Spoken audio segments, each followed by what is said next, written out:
Las tardes del Instituto de Estudios Almerienses se crean para divulgar los estudios de investigación que realizamos dentro del Instituto de Estudios Almerienses, para poner el valor, el trabajo de los miembros del Instituto de Estudios Almerienses que dedican su esfuerzo a poner en valor nuestra cultura, nuestras costumbres, nuestra historia de la provincia de Almería. Y lo hacemos en el sitio en el que hay que hacerlo, en la Plaza Julio Alfredo Egea. Una plaza donde alberga el Instituto de Estudios Almerienses en el pleno casco histórico de la ciudad de Almería. Unas tardes que los años anteriores las realizábamos en el mes de mayo y en el mes de junio, mes de octubre y mes de noviembre, que son unos meses magníficos para disfrutar de la temperatura que tenemos en Almería, envidiable, y que este año, por el motivo de la pandemia, pues hemos tenido que retrasar. Hemos tenido que adaptar las tardes del Instituto de Estudios Almerienses a las recomendaciones sanitarias que tenemos en estos momentos. Y por eso yo creo que hemos reinventado estas tardes haciendo que llegue a más gente. Y lo vamos a hacer mediante las redes sociales de la Diputación Provincial de Almería. Lo vamos a hacer mediante nuestras páginas web, haciendo que todo el mundo que quiera acercarse al Instituto de Estudios Almerienses lo puedan hacer. Y lo vamos a hacer hoy de la mano de Norberto Torres, de Antonio Sevillano y también de Diego Martínez.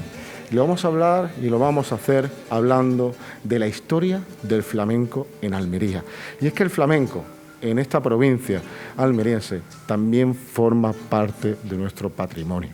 El flamenco en Almería también es muy nuestro. Y es algo que siempre tendremos que defender. De hecho, uno de los palos del flamenco es de aquí de Almería, como es el flamenco de las minas. Y por tanto, vamos a analizar la historia del flamenco en nuestra provincia. Vamos a hablar del toque, del baile, del cante. Al fin y al cabo, vamos a acercar el flamenco para que cada día sean más los enamorados de este tipo de música. Muchas gracias. De la flor sale el perfume. Bienvenido a las tardes del Instituto de Estudios Almerienses. En esta jornada vamos a tratar el flamenco en Almería, una historia desde el siglo XIX hasta hoy. Este proyecto tiene como objetivo transmitir lo esencial de la historia del flamenco en Almería y su provincia, sus espacios, sus artistas principales, sus actividades a lo largo del siglo y medio, su latido y su sentir en las tres clásicas disciplinas de este género que son cante, toque y baile.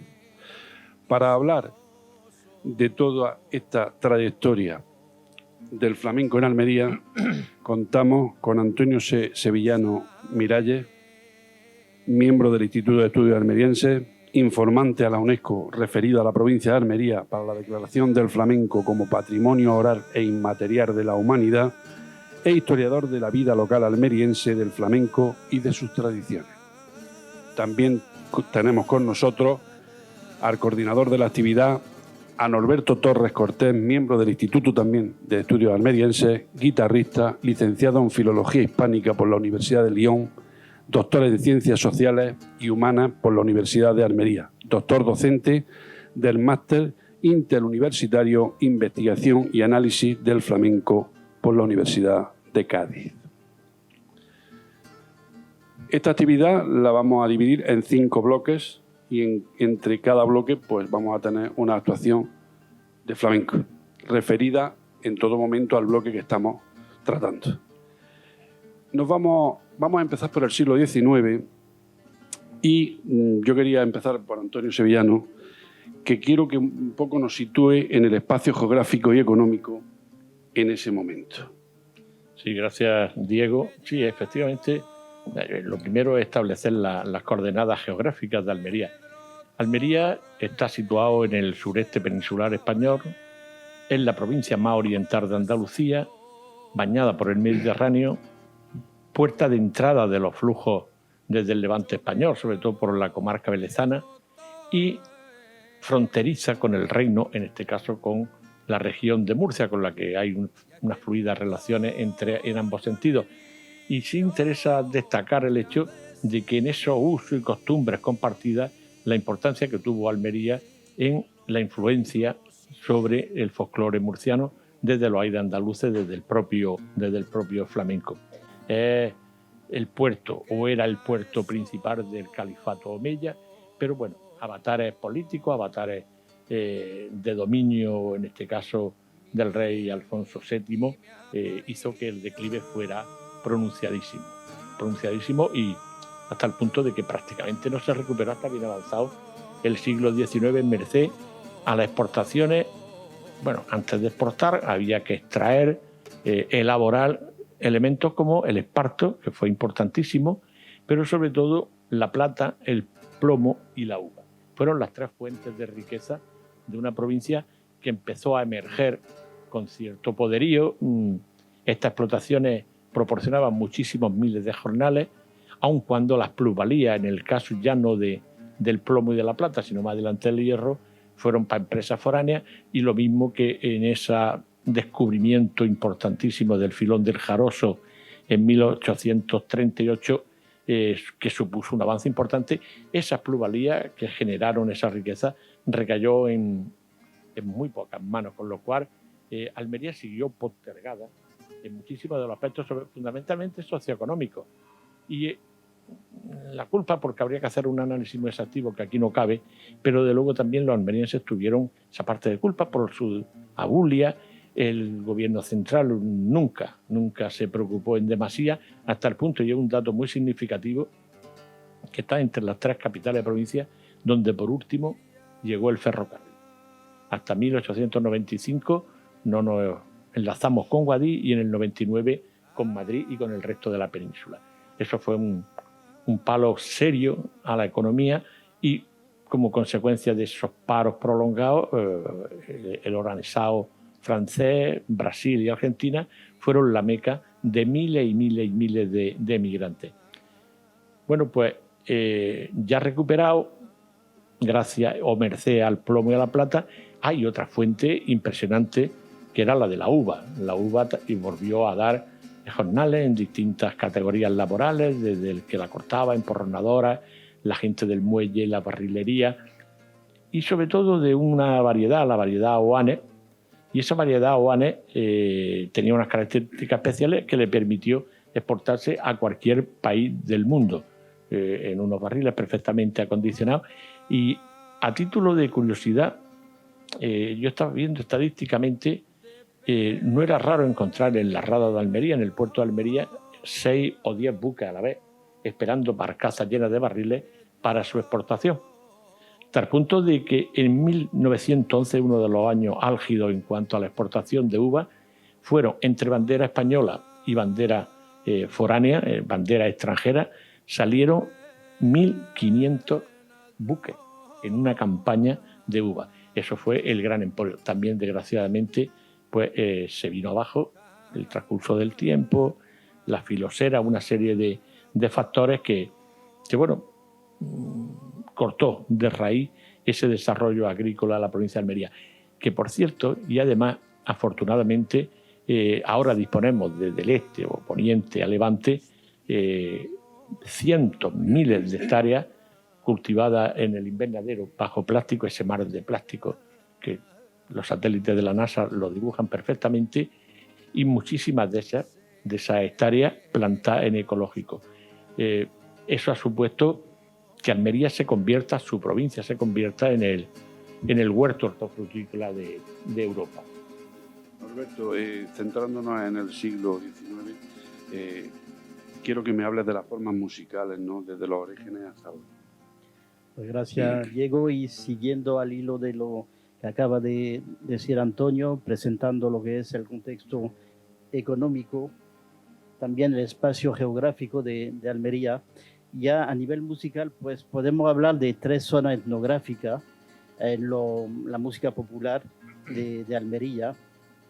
Hay una zona que es la de Poniente, donde hay la presencia, la hubo en el 19 y sigue habiendo esta presencia en los grupos folclóricos de un fandango, un tipo de fandango melismático oriental, que un poco va a servir de punto de partida para lo cante de Almería. Esto en la zona de Poniente, sobre todo Berja, Dalía, Adra, todo parte de ahí.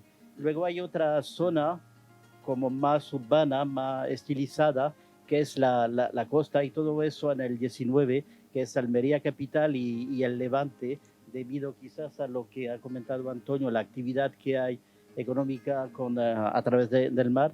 Y luego hay una tercera zona que es la zona de la cuadrilla, la zona de la comarca de Los Vélez. La que nos interesa en lo que antes de Almería es la Alpujarra, el fandango alpujareño como punto de partida. Y hay documentación que no habla de este fandango. Ya en 1837 nos habla un botánico suizo que viene aquí a trabajar y está en la mina de Berja, año 1837, muy temprano, principio del siglo XIX, y él de forma despreciativa comenta lo que ve, y hay una reunión de mineros y dice, toda esta gente pasaba el día en la mayor ociosidad. Los empleados de la mina vecina venían a verle y jugaban a la carta, cantaban, bailaban el fandango con una gitana horrorosa que venían de pueblo cercano, mientras que uno de ellos, como un verdadero aficionado, tocaba la guitarra durante horas, los ojos casi cerrados y repitiendo sin cesar en su sueño una monótona cantinela. Pues aquí tenemos ya la descripción de los mineros cantando fandango, bailando, también la presencia de gitana y luego la forma de interpretar monótona que nos recuerda ya lo que es el flamenco, aunque todavía no es flamenco, pero sí este aire melancólico que tiene el flamenco. Entonces este fandango alpujareño que sigue, en Laujar lo llaman el parral de Laujar, en Dalía la arriera de Dalía, en Berja el robao de Berja. Este fandango se va a desplazar desde la Alpujarra, va a seguir el río Andarax a través del valle del Andarax, que es la única comunicación que había. Entonces, mulero, taltanero, arriero, a través del río Andarax, que permite circular, y lo vamos a encontrar luego en la zona de Levante, cuando ya hay el boom de la mina. Y ya en el Levante vamos a tener los primeros semiprofesionales del flamenco, trovero, cantadores, guitarristas que van vendiendo como Pedro el Morato, pregonando su verdulería, vendiendo su mercancía, yendo a los mercados. Y Pedro el Morato, bueno, pues ya es uno de los primeros que transforma este fandango alpujareño y que empieza a darle entonaciones diferentes a los cantes de malagueña que había entonces en la época. Y luego, bueno, pues ya se llega a La Unión, Linares, y ya tenemos los cantes mineros. Hay un cantador importante, muy importante, que llega aquí a Almería y que va a recoger este sistema de Almería, como lo llamaba Fernando de Triana, que es lo que va a marcar cómo se canta en Almería y lo que caracteriza los estilos de Levante. Este cantador es Antonio Chacón. Antonio Chacón, bueno, pues escucha el cielo de la playa aquí en Almería y percibe que hay entonaciones, forma distinta de cantar por malagueña, porque realmente la forma que estaba de moda entre los flamencos era la malagueña. Y él buscaba nuevas sonoridades para crear nueva malagueña. Era lo fuerte que tenía y graba. Ya tenemos las primeras grabaciones en el año 1908. Graba Taranta. Ahora se conoce como Cartagenera de Chacón, pero él lo graba como Taranta, es un Taranta. Y ya tenemos entonaciones almerienses en esta Taranta. Luego en el año 1913 graba como Minera, que es también el término que se utilizaba en la época, copría minera, y graba pues lo que se conoce hoy como los cantes de Pedro el Morato. ¿Qué caracteriza a esta forma de cantar? Bueno, pues sobre la base de la malagueña es un cante muy lírico, muy limpio, muy afinado. Está la escala con toda la nota y bueno, pues hay el cantador hace alarde de sus facultades, pero es un cante muy, muy limpio. Lo que hace Chacón a partir del cielo de la playa es rebajar medio tono a alguno de los tercios, sobre todo el primero, el tercero y el último. Entonces hay una forma de arrancar el cante al principio, se busca el quinto grado, se lanza. Por eso el estilo de Almería, lo que caracteriza a Almería es quebrar el segundo verso, cantarlo solamente con una palabra para arrancar, se sitúa en el quinto grado y baja medio tono, lo que dicen los aficionados medio tono, que es una forma de cromatización, cantar con medio tono, cantar al lado de la nota, y lo que da otro color, otro sabor a los cantes por malagueña en este caso. Ya no son malagueñas, ya suenan diferentes, por eso pues empieza a grabarse como taranta, minera, que realmente el término que se usaba en aquella época. Esto hice un trabajo de recopilación de la música minera de Almería, y realmente yo pregunté a la gente si conocían el taranto, cómo llamaban los cantes de la zona, sobre todo en el Levante, y decían minera, copia minera, y el término minera pues sí se utilizaba. La prueba Chacón lo graba como minera, lo que son los cantes de Pedro el Morato. Y esto es el principio de la forma musical almeriense en el siglo XIX, desde el principio hasta principios del siglo XX. Seguidamente vamos a contar con la actuación de Almeralla Flamenca, que está compuesto por Cristo Heredia al cante y palmas, Antonio Argeniar, cante y palmas también, Inés de Inés al baile y David Delgado, el niño de la fragua, a la guitarra.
Loco inocente,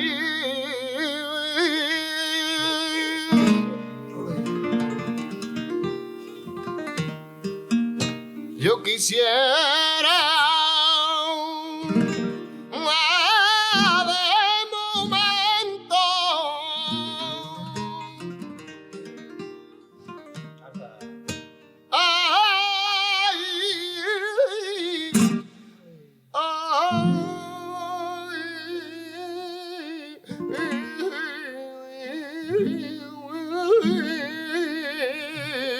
ay, está loco y no sentí.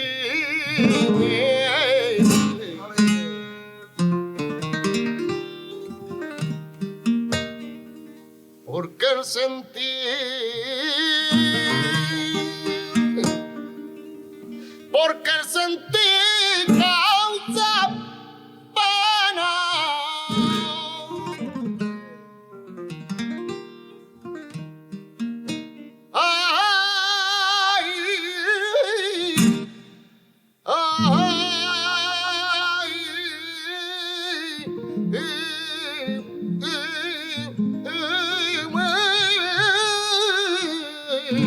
Hay tanta que no tiene fin.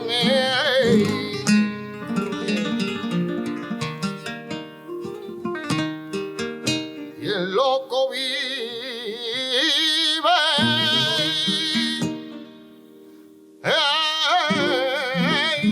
sin ella.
sombrero a lo lorquino.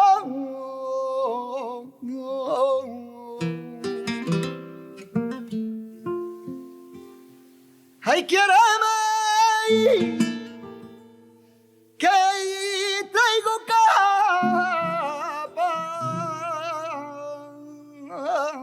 y el sombrero lorquino. El camisón con dos tapas.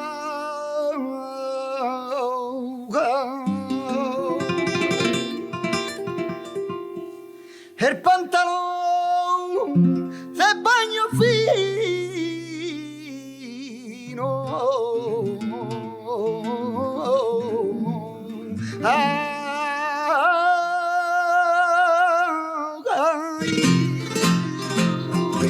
Ay, ay, ay, que la fortuna eran de plata.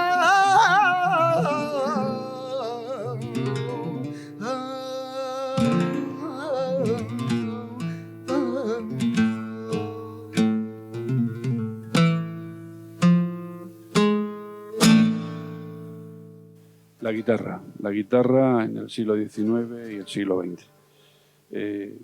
Norberto nos va a hablar de Antonio de Torres, figura clave e indispensable en la construcción de guitarras, y todo lo que ha sido un poco un resumen, va a hacer un resumen de lo que ha sido la trayectoria de Antonio de Torres hasta nuestros días.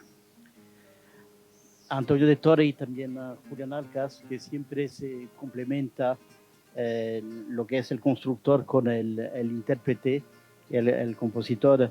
El tema de Antonio de Torres y Julián Alcas es fundamental.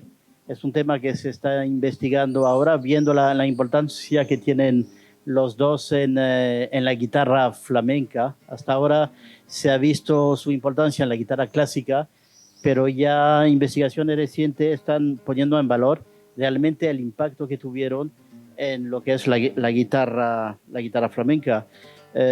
Antonio de Torres lo que va a hacer es renovar el instrumento, definir la nueva guitarra española. Hasta entonces era una guitarra con poca sonoridad, venía de una guitarra de cuerda doble. Él ya estabiliza la guitarra de 6 cuerdas sencilla, le da otro volumen y queda fijado este instrumento. De ahí la importancia que tiene no solamente en la guitarra clásica, sino también en la guitarra flamenca y la guitarra en general. Julián Alcas complementa lo que es el trabajo de Antonio de Torres. Es un trabajo que hacen en común, y lo que hace Julián Alcas es, dentro del repertorio que él hace, estilizar lo que son aires andaluces que se daban en aquella época, y es un poco el principio de la guitarra flamenca de concierto.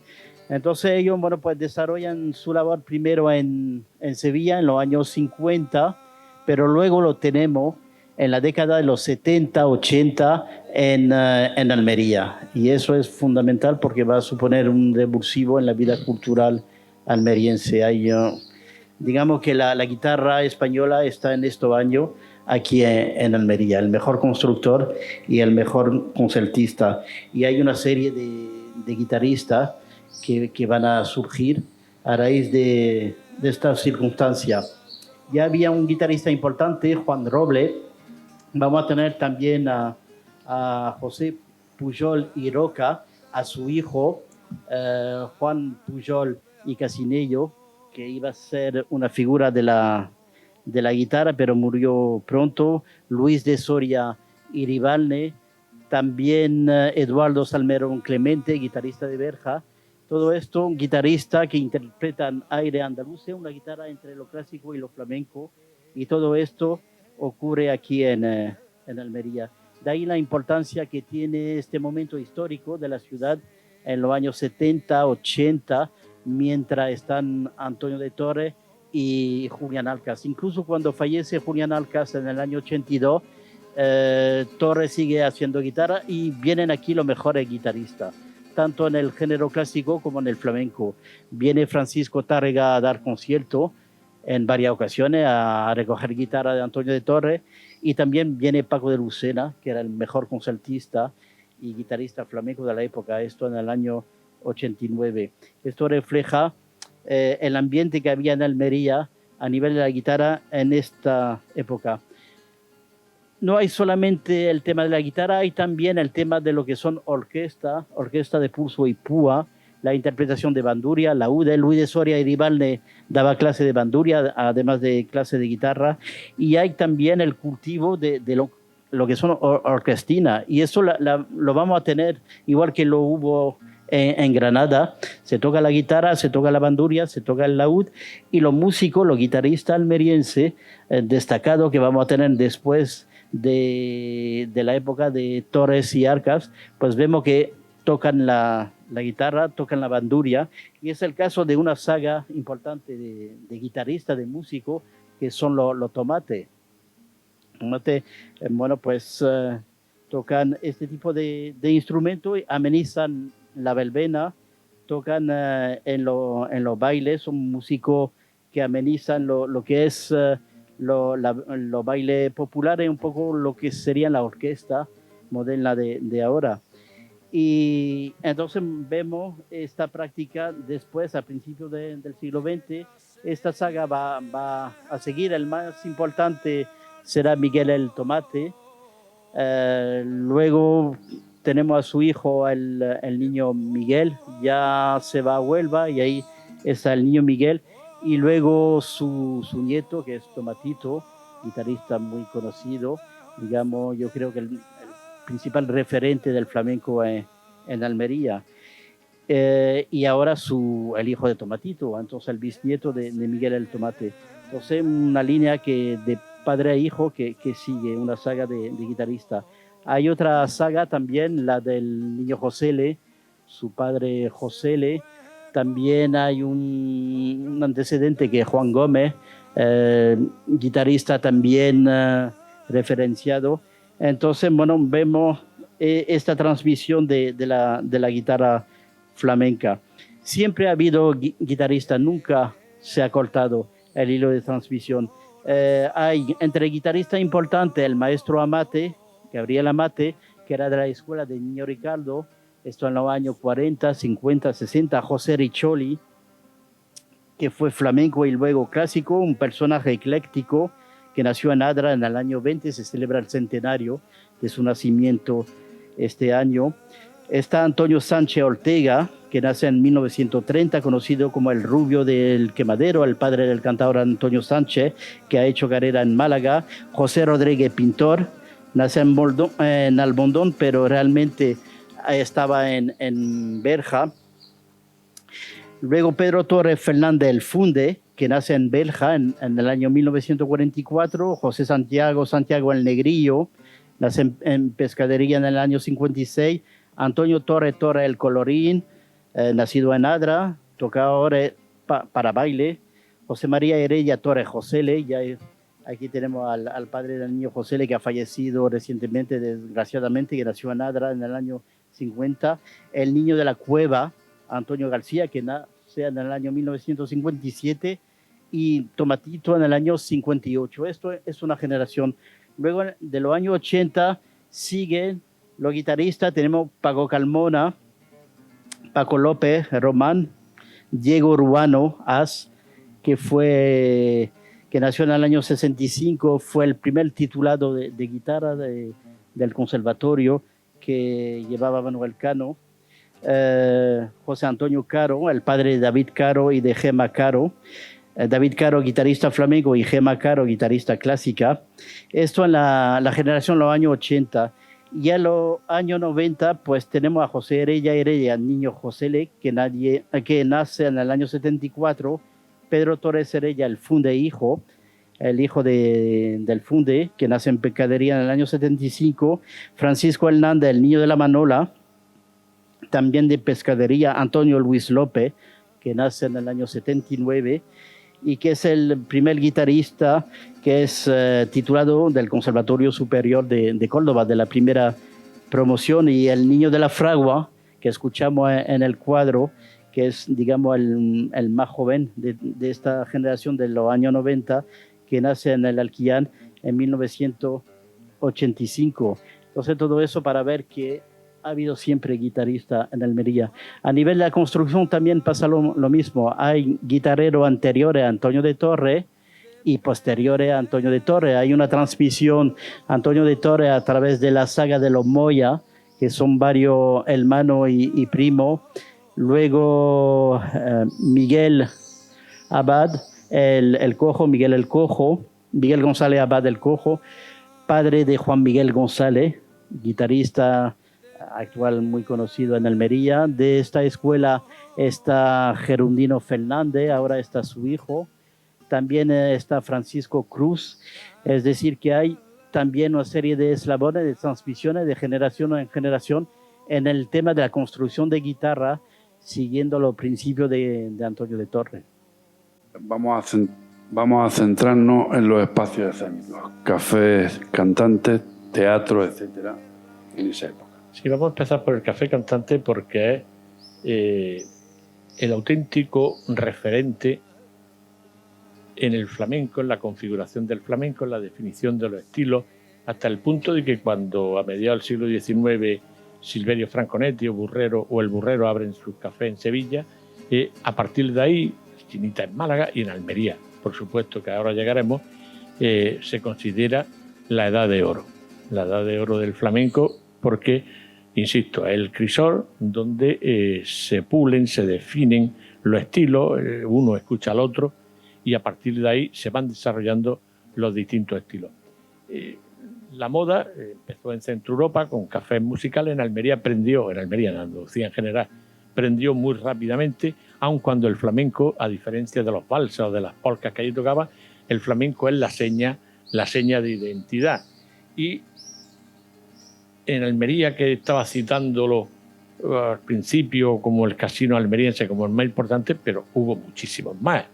En su momento documentamos más de 20 de estos. Y se tratan de establecimientos de ocio donde el cliente escucha, ve y paga la consumición, que es prácticamente como se cobraba la entrada, el acceso a estos centros de socialización como fueron los cafés cantantes, pero que no era solo exclusivamente flamenco, eran muy variopintos, también muy eclécticos, en el que cabía un amplio abanico de las llamadas variedades. Yo mismo veía un mago, un prestidigitador, que había conciertos clásicos de guitarra flamenca o de guitarra clásica, de piano, carnaval o incluso cuando llegaba a noviembre del tenorio. Como digo, la trayectoria en Almería se remonta al primer tercio del 19, no nos vamos a extender, el Novo, el Café de los Vapores, el Café de los Amigos, el Salón El Sor, cuando Isabel II llega a Almería en 1862, hay preparado para que bailen ante la monarca un grupo de niños que eran de esta academia o Salón del Sor, pero ello dio paso a 1842, cuando se inaugura el Café Cantante Casino Almeriense en la Plaza de Santo Domingo, en un lugar muy céntrico, y curiosamente lo inauguraron 3 damas, fue clásico, piano clásico, y entre ellas tocaba la madre del tenor Luis Iribarne. El desarrollo fue extensísimo, con figuras señeras como el marmolista que ya lo hemos citado, Rojo el Alpargatero, el alicantino Antonio Grau, y un listado enorme de bailadoras, porque se ha hablado de la guitarra, se ha hablado del cante, pero el baile tenía en Almería concretamente una aceptación tremenda. En su momento, pues relacionamos, 20 o 30 bailadoras, Trinidad Huerta, La Cuenca, Emilia Jimeno, en fin. Algunas eran almerienses, pero la gran mayoría estaban contratadas en Sevilla, en Cádiz, en Málaga, etc. Y ese casino almeriense sirvió de referencia a otros que fueron abriendo paulatinamente, hasta el punto que los 2 teatros principales de la ciudad, los 2 únicos existentes en ese momento, el Teatro Apolo, que sigue en pie, en la Rambla del Obispo Olverá, pues se inauguró como tal teatro con una obra, una pieza dramática con la compañía de Rafael Carbo, pero a los 15 años, en 1888-89, y hablo de memoria, se reconvirtió en café cantante con una figura estelar, con la figura de Juan Breva, el malacitano Juan Breva, que también, por cierto, vivió en Almería, en la calle Trajano, durante 4 años.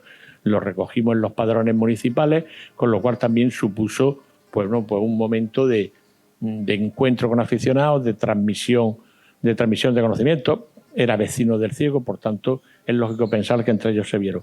De ese teatro Apolo se pasa al teatro principal, donde ahora está el edificio Banesto, y ocurre exactamente lo mismo. En el último tercio, en la última década del siglo, viendo los empresarios que la rentabilidad estaba en el café cantante, lo reconvirtieron con una figura también importantísima en el mundo del baile. La Trinidad Huerta en la Cuenca, que se dice que era la primera mujer que bailó por Soleá vestida de hombre. Hay, una relación extensa con una programación muy variada. Yo no quiero dejarse de olvidar, por ejemplo, el Salón Ideal en el Paseo del Príncipe, en el Paseo de Almería, donde en 1916 debutó Pastora Pavón, Niña de los Peines. El León de Oro, que está en la entrada, en el mismo paseo, a la entrada del Mercado Central, empezó como Café Nuevo. Ahí en 1913 Dora la Cordobesita reestrenó el Fandanguillo de Almería, porque meses antes lo había hecho en el Teatro Romea de Madrid. Lo hizo ahí, lo hizo en el Teatro Variedades, lo hizo en otro teatro Trianón, y el León de Oro ha sido el último en cerrar sus puertas, media la década de los 20, como la referencia que tenemos de ellos. Quiere decir que el León de Oro habría que ponerlo en su justa medida, junto con el Café Casino, o este Café Cantante Casino almeriense, en el que también hay que reconocer a otra figura fundamental en el desarrollo flamenco de Almería, que fue el maestro coreógrafo, profesor Francisco Fernández, que además tenía una academia montada en la Almedina. Entonces estos son los más significativos, no nos vamos a extender. A lo largo del paseo pues pudo haber 10 o 12 horas donde está la residencia, el centro gastronómico, pues estuvo el Café España, el Café Méndez Núñez. O sea, hay un abanico de posibilidades muy grande y que en su momento lo resumimos.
Otra faceta importante del flamenco es el baile, que quizás sea uno de los apartados menos estudiados y quizás menos conocidos.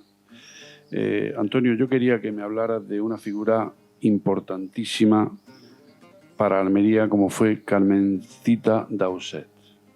Sí, bueno, Carmen Dauset Moreno, que era su nombre de pila, y se conoció mundialmente como Carmencita Dauset o la Perla de Sevilla, nació en 1868 y a los 9 años con su familia se marchó a Málaga, incluida su hermana mayor, María del Mar, que era la esposa de Rojo el Alpargatero, con el que llegó incluso a formar pareja artística en París, en Madrid, incluso en el propio Estados Unidos.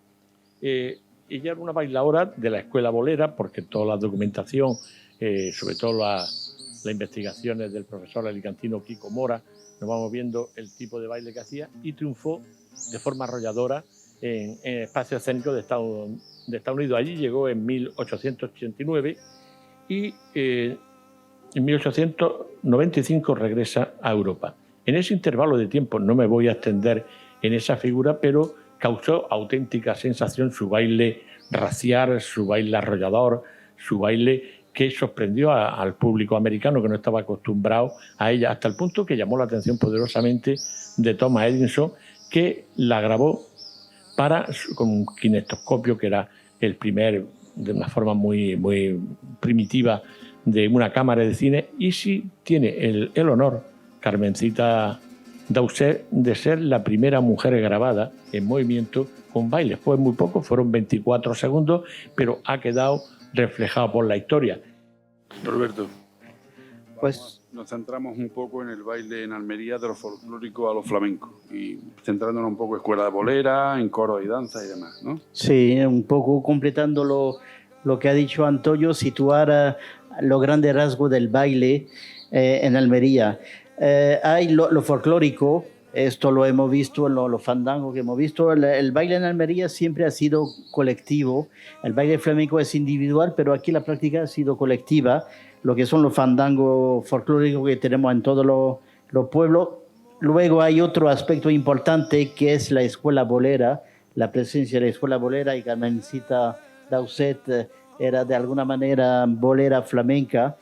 Pues tenemos ya referencia al maestro Francisco Fernández desde el año 1860, la afición por dar clase en baile de sociedad, mollares, seguidilla, sevillana, bolera, zapateado, todo esto lo tenemos en la prensa. Es decir, que hay una presencia importante, como la había en Sevilla, como lo vemos en el maestro Otero, de lo que son los bailes boleros. Y los bailes boleros también están muy presentes en el levante almeriense. Hay una cultura bolera que sigue en la actualidad y tenemos referencia de maestros boleros gitanos, la mayoría de ellos, como el maestro Juan Luis Fernández de Garrucha. Y hoy podemos decir que la hermana Chivanca, que es una hermana gitana en Vera, pues siguen esta tradición, han pasado al flamenco, pero provienen de este cultivo de los boleros en la zona del levante almeriense. Luego hay una segunda parte, los bailes colectivos, después de la guerra civil, lo que es la labor de educación y descanso, lo coro y danza, la sección femenina, un poco rescatar las tradiciones. Hay misiones que se hacen en la provincia, se academiza los bailes tradicionales y es el baile que tenemos en Almería, que es más folclórico, pasado por el filtro de la sección femenina.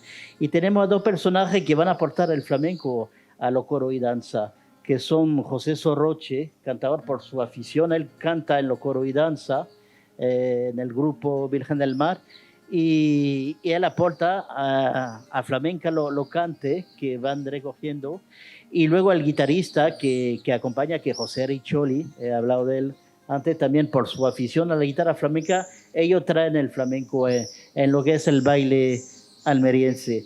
Este sería el proceso siguiente hasta los años 80 del siglo XX. Ya abre el Conservatorio Profesional de Danza, Quina Jiménez. Ya hay una formación académica, ya el flamenco se sistematiza más. Tenemos bailadora intuitiva como María Larabota o Sonia Berenguel, Pero luego tenemos una serie de Carmen Vergel, Maica, que de alguna manera Carmen Vergel estuvo en lo coro y danza, Quina Jiménez también, un poco provienen de ahí. Y tenemos, bueno, pues la formación académica de flamenca y bailadora como la Cuca, también la Academia de Tomás de María, que viene de Córdoba y que abre su academia en Almería y trae aire flamenco. Esto en los años 80, Lucía Sorroche, Maite Beltrán, Inca Díaz, María Márquez, Tania Santiago, Inés de Inés. Es decir, que el baile ya vive un periodo de esplendor en Almería, el baile flamenco individual, y el baile ha traído el ritmo, el compás, los compases de amalgama que un poco carecía el flamenco de Almería, pues ya a través del baile notamos que hay mucho más compás, mucho más ritmo en los jóvenes flamencos de ahora. Luego hay un caso particular que no he comentado antes con los cantes, pero es importante, es el baile de Taranto y su consecuencia en el cante de Taranto. He hablado del cante de Almería, taranta minera, pero luego hay esta taranta minera se van a coreografiar, lo va a hacer Carmen Amaya con Sabica, le va a poner el ritmo y vamos a tener ya el baile de Taranto, una forma recortada de interpretar en baile lo que son los cantes de Almería y sobre un ritmo binario, y a partir de ahí vamos a tener una nueva forma de cantar por taranta, por minera, más marcada rítmicamente, más recortada. Se va a rescatar un cante de Manuel Torre, que se va a llamar el Taranto de Manuel Torre. Fosforito también va a aportar su interpretación de los cantes de Almería, y esta forma nueva de interpretar los cantes de Almería pues se va a llamar el Taranto y va a quedar como el Taranto de Almería.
ponen más alta.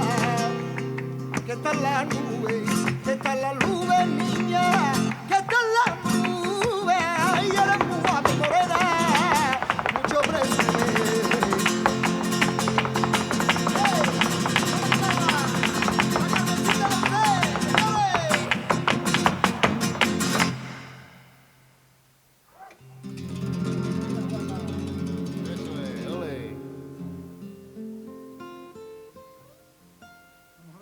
Flamenca.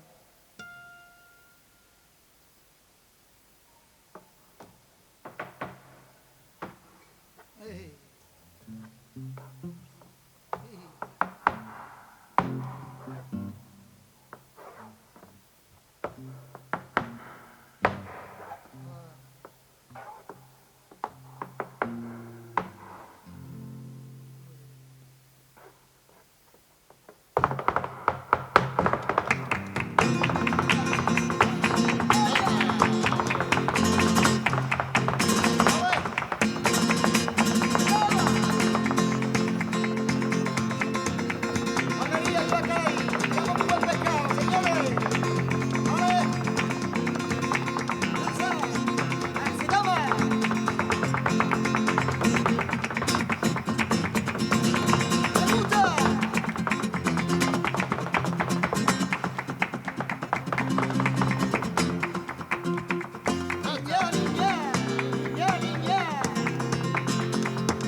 Nos centramos en el siglo XX, espacios y cante. Antonio, los espacios, plazas de toros, cine de verano, festivales, los cantadores de esta tierra en ese siglo. Yo me voy a centrar exclusivamente, porque el tema es monográfico, en tres hitos, en tres fechas concretas en las que el flamenco cobra vida de una manera intensa en la Plaza de Toros. El primero fue en 1923, se puede considerar la primera precedente multitudinaria en cuanto a un elenco extensísimo, era la del maestro Otero, vino contratado a la Feria de Almería, un cuerpo de baile enorme de mujeres y de hombres, bandurrias, laúd, guitarra y luego cantadores. Voy a citar, la guitarra era la de Manuel la de Manuel Rodríguez, las voces de Teresita, Niña de las Saetas, Niño de las Marianas y Niño Cañete. Este fue, como digo, el punto de partida de estos espectáculos multitudinarios y además con una gran aceptación de público. La segunda, esta fue la presentación en Almería de otra tercera etapa. Si hemos hablado, o la segunda, hemos hablado del Café Cantante, pasamos a la ópera flamenca, que perduró hasta bien entrados los años 60, incluso los 70, y en Almería se presentó en el mes de julio de 1927 con una compañía, también con un elenco kilométrico, me voy a parar en ello, pero encabezada o capitaneada por un emergente y prometedor Pepe Márquez. Vuelven de nuevo bailadoras, 4 concretamente. Es curioso que la prensa no cita nada más que a un guitarrista, el Tripa, pero luego sí, los cantadores, hay una cantidad de hombres que bueno, fueron personajes importantes en la discografía actual. El Penaijo, el Mochuelo, Escacena, junto con la figura de Pepe Marchena, que era el que lo capitaneaba. Esto suscitó, bueno, pues ciertas controversias en la prensa, a favor o en contra, algunos bien pensantes lo denostaron, pero el hecho cierto es que la ópera flamenca, sobre todo con dos empresarios fundamentales como fue Bedrines y su cuñado Montserrat, se dedicaron a hacer giras por toda España, como digo, con unas compañías extensísimas, sin megafonía, con lo cual también era un problema añadido, pero que seguramente los hombres tenían unas voces que te permitían escucharlo hasta el palco. Y el tercero, ya muy cercano en el tiempo, fue el 24º Festival de Almería en el año 1990, aprovechando los fastos de la Exposición Universal de Sevilla. Vinieron las carabelas, fueron 4 noches, 3 de ellas en la Plaza de Toros y una en el muelle justo donde estaban atracadas las 3 réplicas de los barcos del descubrimiento. Quizás lo más significativo, hubo mucho, claro, eran carteles enormes, venían con la leyenda Festival Flamenco de Almería, Aula Antonio de Torres, precisamente. Bueno, pues igual, hubo muchos anunciados, también hubo muchas bajas, las sustituciones pertinentes, pero lo más importante fue la actuación, o lo más llamativo de... Bueno, antes de decirlo, puesto que está Norberto con nosotros, también hubo una noche en la que las voces de nuestros paisanos, en este caso Pepe Sorroche, Juan Gómez y Alfonso Salmerón, con la guitarra de Rodríguez Pintor, que lo ha citado él, y de Norberto Torres. Como digo, fue la actuación estelar de Camarón. En el año 90 la salud de Camarón estaba muy quebrada, no fue su mejor noche, ni muchísimo menos, en absoluto, a pesar de que luego alguien en prensa escribía cosas que no se correspondían con la realidad. Le acompañó a la guitarra su fiel escudero ya en esa época, y muchos años, José Fernández Torres, Tomatito, con el aditamento de una bailaora y de un jovencísimo Potito, que fue, yo creo, que el que provocó los problemas en cuanto que trató de emular al maestro y el maestro no estaba en condiciones de alcanzar los tonos que hacía un jovencito que luego pues no ha tenido mayor recorrido. Eso en cuanto a la Plaza de Toros. Y en los cines de verano son igualmente el local por excelencia de la temporada veraniega. Era raro el barrio que no tenía un cine de verano. El barrio y en el centro de la ciudad. En los barrios, además, era también un lugar de socialización. Ahí los vecinos y las vecinas se juntaban, intercambiaban sus opiniones y bueno, normalmente se daba una película, 2 pases o dos sesiones, pero también el flamenco se adueña de ese espacio escénico y sobre todo con 2 terrazas. La terraza Tiro Nacional, que estaba al comienzo de la actual Avenida de la Estación, ahora hay un mamotreto en su lugar, tremendo, y la terraza Versalles en Pablo Iglesias, también desaparecida porque son solares muy apetitosos en el centro de la ciudad. La terraza Imperial cambió el nombre después de la guerra por la terraza Versalles por el Imperial. En el Tiro Nacional, lo mismo que en otro, había verbena, había baile, etc. Y en el Imperial pasaron todas las grandes figuras, yo era vecino además, me las conocía muy bien, pasaron todas las grandes figuras y fue precisamente donde, bueno, podíamos citar Niña de los Peines, Pepe Pinto, Caracol, Las Flores, Angelillo, Porrinas, Canaleja, Manolo de Tal. Norberto, las peñas flamencas, fundamentales en el siglo pasado. Yo voy a presentar la peña de la provincia de Almería, y ya desde pronto peña en el poniente. Hemos visto que históricamente tiene relevancia el poniente por tradición, pues se refleja en la peña La Torre de Adra. Tenemos también la peña El Sabinar en Berja, concretamente ubicada en Castalas, una peña también antigua, de la primera, que aparecen en la provincia de Almería. Más recientemente se constituye en Dalía la peña la Victoria, por lo cual este núcleo ya está cubierto a nivel de peña. Luego bajando el poniente en Droqueta, concretamente en el Parador, estuvo la peña El Tato, ahí debutó Iña Martínez como cantadora de flamenco.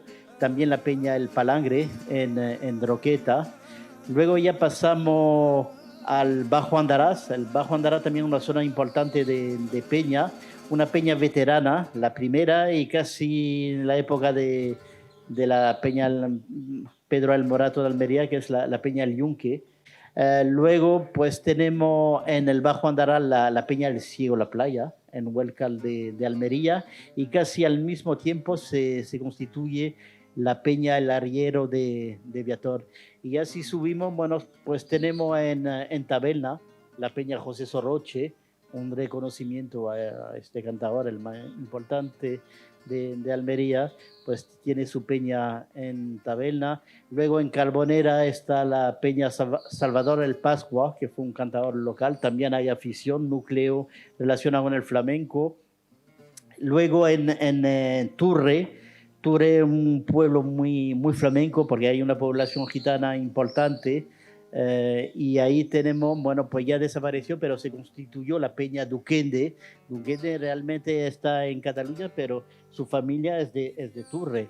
Entonces, bueno, pues y sigue esta afición, ha habido concurso en Turre y sigue habiendo manifestaciones flamencas. Esto lo ha investigado bastante Juan Grima, que es el historiador de la zona del Levante almeriense. Y esto un poco el panorama de la peña en la provincia de Almería. Antonio, la peña en la capital. Bueno, hay que automáticamente resaltar la figura de la peña El Taranto, porque es la peña de Cana. Tener en cuenta que se fundó en 1865. Curiosamente, yo estoy convencido que es la tercera, después de la peña de la Platería en Granada y de Juan Breva en Málaga, que es de donde se sacaron o donde se hicieron los estatutos de la peña El Taranto. Y se estableció desde el primer momento su sede en los aljibes árabes cristianos de la calle del Tenor Iribarne, salvo un periodo lamentable en el que durante las obras obras de rehabilitación de los aljibes, tuvimos que marcharnos a otro lugar. Entre la historia del Taranto, que es tan extensísima, habría que sintetizar mucho. Por ejemplo, ellos colaboraron desde el primer momento, colaboró la peña El Taranto desde el primer momento en los festivales de España, que no se han citado, pero que comenzaron en 1867 con 1967, no hemos ido al siglo XIX erróneamente. En 1967 fue en la Plaza Vieja el primer festival, con un elenco igual de personas ya muy consagradas: Chocolate, Fosforito, Meneses, Ranchar, Luis Caballero. Al año siguiente empezó el Festival de la Guitarra, con Manuel Escano, con Paco de Lucía, con Víctor Monge Serranito, y es el segundo, en el año 68. Y ahí debutó Antonio Mairena y sobre todo debutó Pepe Sorroche, que venía de ganar el concurso de Córdoba. Entonces ese es uno de los grandes logros del Taranto, asesorar y colaborar en el Festival Flamenco de la capital. Luego alguien ha estado editando durante muchísimos años un boletín muy atractivo en el que venía bastante información, muchísimas fotografías, y dentro de su programación reglada pues están las semanas culturales del mes de mayo, en el donde ya pues se presenta lo mejor de lo mejor, la élite, y además donde se entrega el trofeo Peña Taranto. Es una peña de socios, con lo cual el acceso se limita a los socios o a algún invitado, a juicio de la directiva. También tenía y sigue manteniendo un concurso al mejor toro de la feria de la ciudad. Entonces, también quisiera resaltar un hecho, el nombre. ¿Por qué El Taranto? Pues El Taranto se debe a uno de los grandes cantadores, Antonio Fernández Díaz Fosforito. Había dudas qué nombre va a llevar. Y Fosforito, Antonio, con muy buen criterio, dice: si ustedes son la tierra del Taranto, justo es que la primera peña que se abre lleve el nombre del Taranto. A renglón seguido, esta, era la peña oficial o oficialista administrativamente, tenía mucha dependencia del ayuntamiento, y surgió un núcleo de aficionados cabales de ese flamenquísimo barrio de Pescadería y Plaza Pavía, que fueron los Tempranos, con nombres como Pepe Ducé, París, los hermanos Juan y José Gómez, o José Gómez y Juan, Simeón Aguirre, los tres tristemente fallecidos, Paco el Mellizo.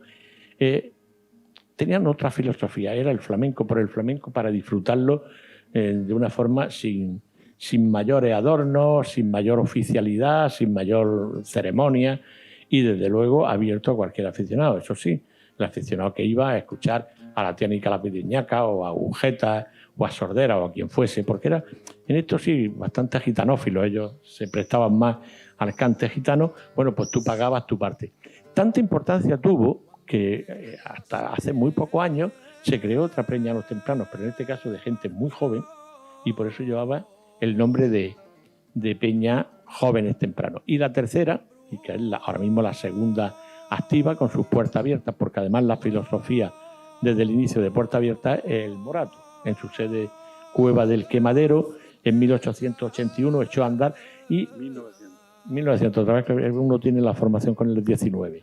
Y lo inició con una misa flamenca, Alfredo Arrebola y Antonio Sánchez, el niño de Quemadero o el niño de Almería, y se constituyó, su germen procede de socios escindidos precisamente de la Peña El Taranto.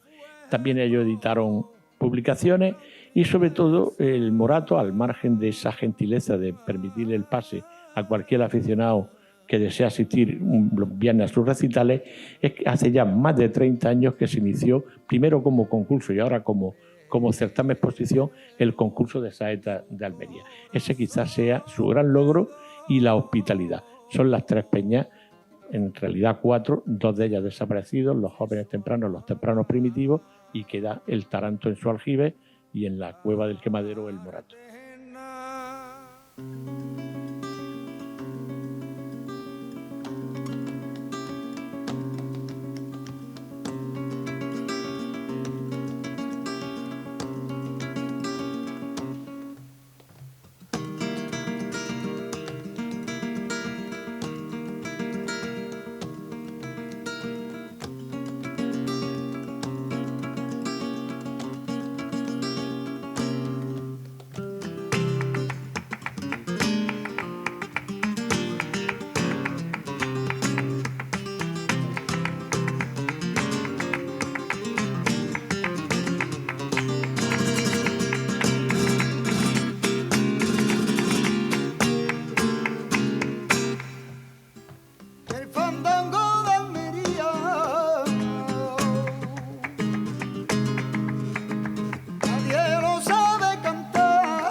de cigarra. Y el para tu sonsonete, que tenga pena en el alma. Como un puñal se me mete, sabiendo que cuando canto suspirando va mi suerte. Bajo la boca de un árbol me paro con mi guitarra, yo le canto de la vida no me ha acompañado. Ay, la vida, que sube todo el tiempo la vida. Ay, la vida, que sube todo el tiempo la vida.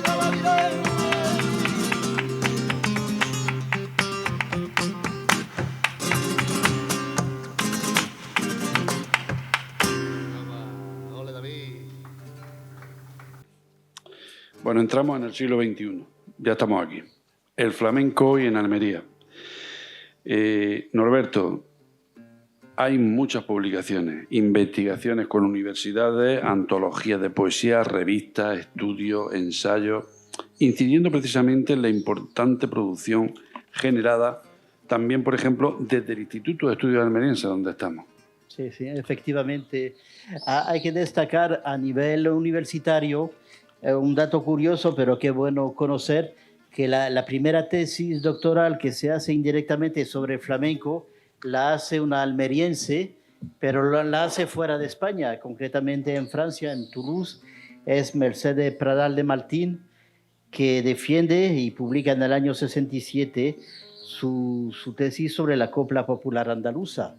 Esta es la primera que se escribe y se defiende sobre flamenco, una almeriense de la diáspora de la familia Pradal. Luego también, curiosamente, Almería tiene, digamos, la particularidad de tener también, ya desde el territorio español, en este caso con la relación con la Universidad de Granada, una de las primeras tesis defendidas sobre flamenco la hace un almeriense de la Peña Lo Temprano, filólogo, que es Antonio Carrillo Alonso. La defiende en el año 76 y la publica en el año 77, el cante flamenco como expresión y liberación, y la publica entonces la editorial Cajal. Antonio Carrillo Alonso, hombre de Carbonera, publica novela relacionada con el mundo de la pesca y bastante relacionado con Carbonera. Está afincado en Sevilla, pero en su momento también estudió la poesía del cantejondo, publicó un libro sobre ello en el año 81 en Cajal, y ya en el año 88 en la colección de la Biblioteca de la Cultura Andaluza, el número 78, un ensayo sobre la poesía tradicional en el cante andaluz, de la jalcha al cantar, y ahí tenemos, bueno, pues toda una serie de producción de Antonio Carrillo sobre el tema de la poesía flamenca. Luego el tema de la poesía, pues sí tenemos siempre, como en otra provincia, pues aficionados que escriben letra, que escriben copla flamenca. Un hombre que ha destacado particularmente, y José Soroche grabó poesía suya, un hombre también de la Peña Lo Temprano, que es Alfonso López Martínez, publica en el año 82 el tema flamenco. Son ediciones a cargo del propio autor. También tenemos, en caso de poeta que escribe en copla flamenca, Paco Urrutia. En el 2002 publica Arroyo Flamenco y Abriendo Colores, miscelánea poética. También el buen aficionado a la guitarra familiar de Genundino, Pepe Segura el Calero, aficionado cantador, también escribe su letra y publica en el año 2007, A la sombra del árbol, una brisa de aire nuevo en el flamenco. Luego también Villaespesa escribió bastante letra flamenca, y ya últimamente, bueno, pues se están interpretando, llevando al flamenco, y en el año 2017 la Biblioteca Villaespesa organizó acto donde se interpretaron copla flamenca de Villaespesa, y se editó un pequeño libro, Dos formas de cantar, dos formas de sentir, a cargo de la Junta de Andalucía. Y ya últimamente en esta antología poética tenemos al buen aficionado también que ha fallecido recientemente de la Peña El Taranto y Peña El Morato, Francisco Pérez Iglesia, que publicó en el año 2017 Mi poesía para el cante.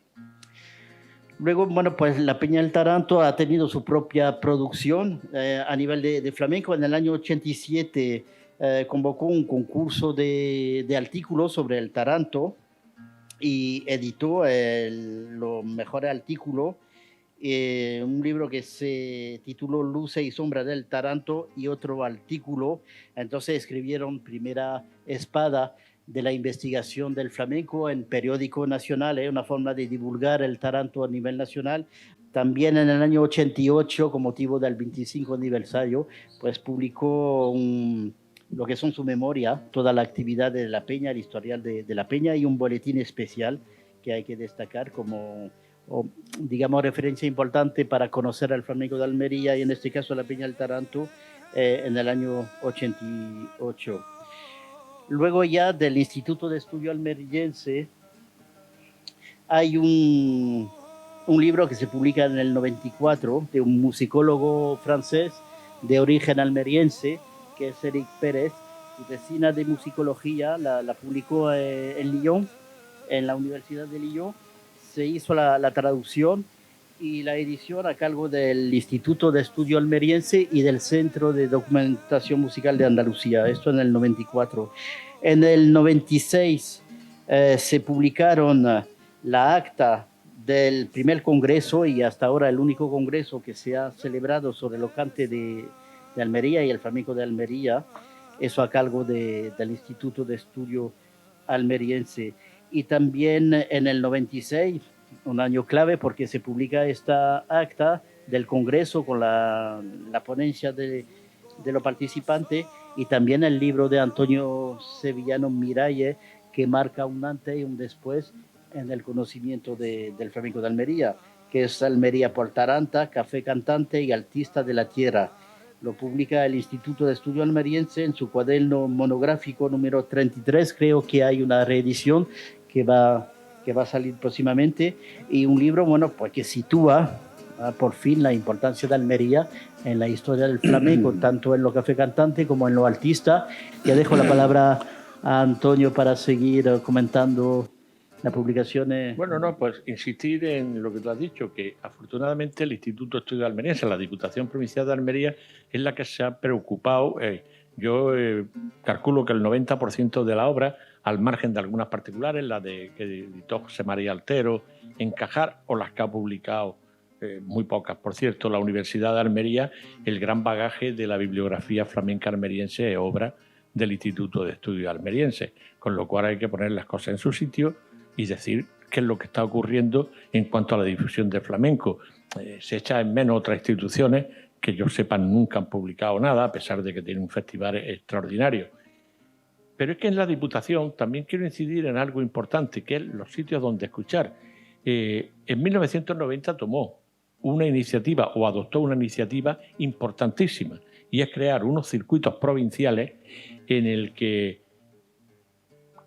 artistas de un caché que no se lo puede permitir un ayuntamiento de menos de 20.000 habitantes, sabe que todos los años van a recorrer 4 o 5 localidades. Se va repitiendo, ya han superado la 30ª edición.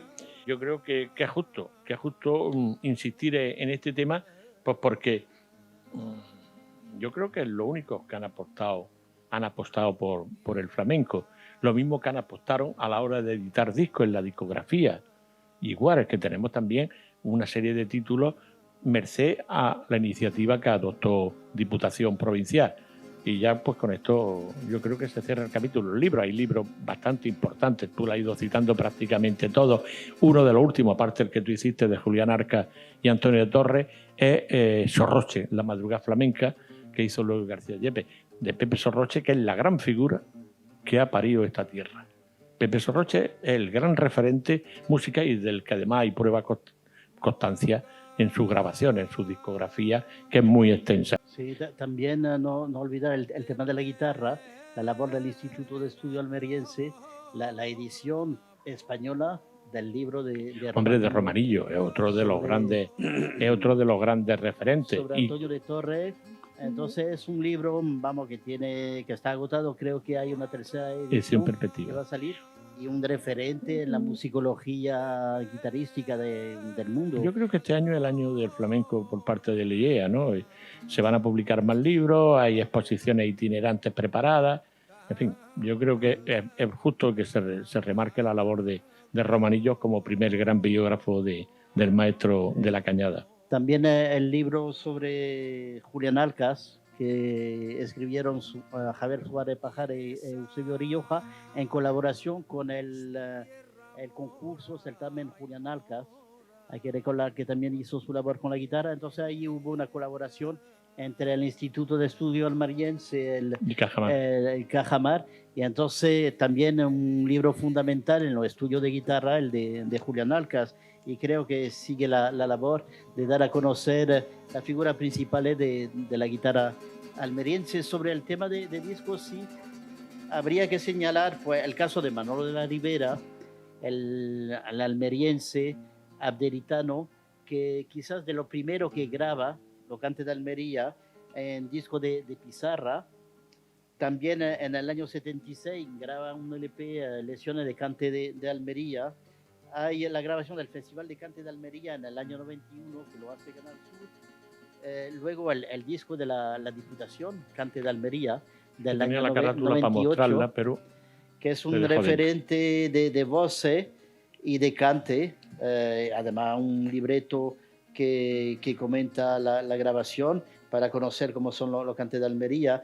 Luego tenemos una serie de artistas almerienses que graban, el caso de Rocío Segura, el Titi, María José Pérez, que tiene ya 2 discos, Monse Pérez, tenemos Ecalú, que es un tres hermana de Mojaca, Sonia Miranda, que ya ha presentado recientemente su tercer disco, los poemas de José Ángel Valente, Tony Fernández, Cristo Heredia, Reunión, y Edu García también ha grabado, y destacar sobre todo en el tema de grabación Jóvenes Flamencos de Almería, testimonio sonoro del arte flamenco almeriense a través de sus jóvenes artistas que ha grabado la Diputación el año pasado.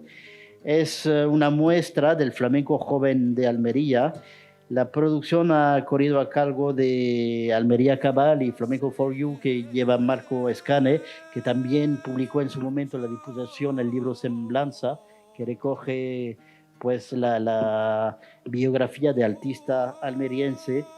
Pues tenemos la voz de Tony Salmerón, Antonio El Genial, Ángela Cuenca, Aquilino García, Anamar de Quero, Judy Alférez, Daniel Molinero, Rocío Zamora, José Villodre, el Chama, y la guitarra de Antonio de Quero, David Delgado, David Caro, David Rodríguez, Juan David Lázaro, Antonio Luis López, José Bellido y Juan de Dios Santiago. Esto es la muestra que se grabó el año pasado y que se puede escuchar a través de internet y que permite situar cómo es el flamenco joven de Almería hoy en día. Bueno, por cerrar el ciclo, este círculo de publicaciones discográficas, no olvidemos lo que grabó un almeriense en la diáspora de Madrid, que es Alfonso Salmerón, que tiene un gran bagaje, el de Luis, desde la venta, los que grabó a expensa la Peña El Taranto con motivo de su 25 aniversario, lo que grabó Canal Sur en la Alcazaba, con lo cual, bueno, y luego colaterales, si queremos llamarla así, disco de saetas con Rocío Segura y la Banda Municipal de Almería, el último de la Peña El Morato con villancicos flamencos.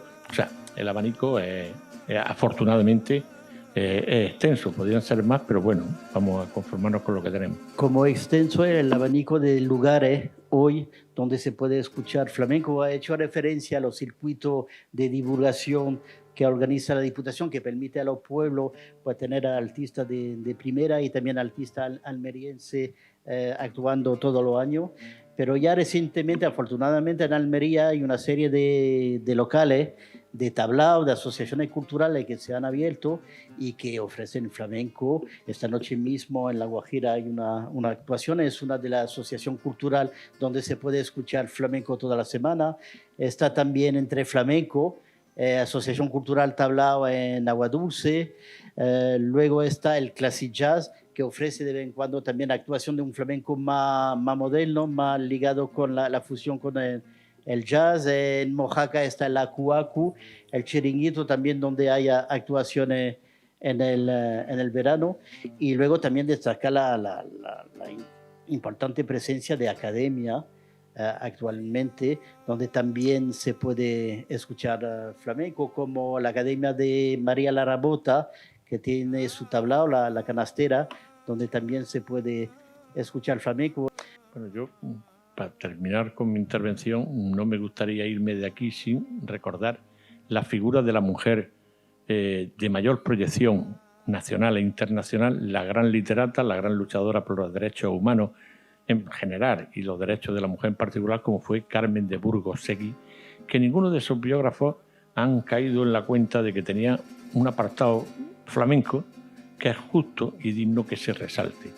Entre sus logros, al margen de que los 2 primeros libros que escribe son poemas, una parte de poemas, en Almería se publica el primero ensayo literario, luego cuando llega al Madrid Notas del alma, que es entero de poesía, y ya en el primero introduce 3 capítulos, cantares, perdón, en el que hay coplas, octosílabos de 4 versos perfectamente cantables. De hecho, se han cantado por fandangos, por tarantos, por soleá, por seguirilla, por malagueñas, por lo que quiera. Pero quizás lo más importante, al margen de que fue la primera o de las primeras que le hizo una entrevista a Pastora Pavón, Niña de los Peines, que lo recoge en Confidencias de Artistas, en el que se desnudó el alma, la genial Pastora.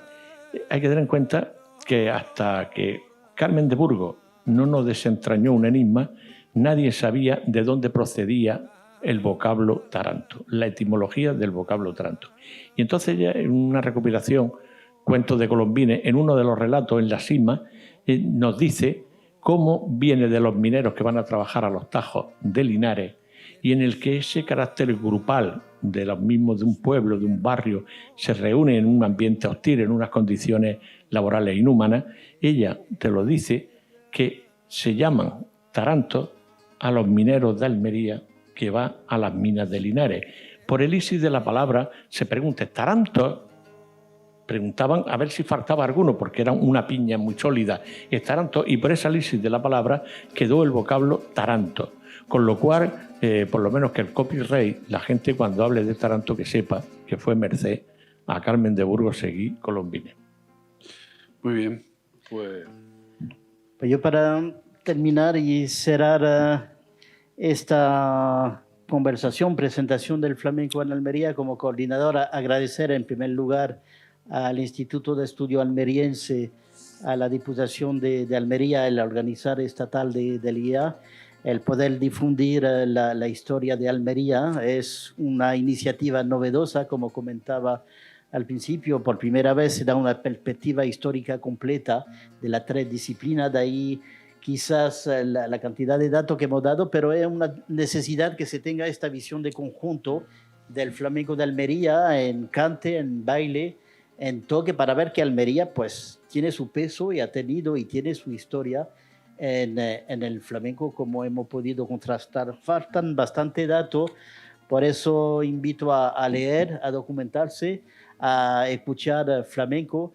También agradecer a Antonio Sevillano, a Diego Martínez, compartir mesa, y también a todo el equipo que ha grabado pacientemente esta noche lo que estamos diciendo, y espero que, bueno, pues que llegue al máximo de sitio y que se conozca mejor a partir de ahora el flamenco de Almería en su conjunto. Ay,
Y en la sierra de Cabrera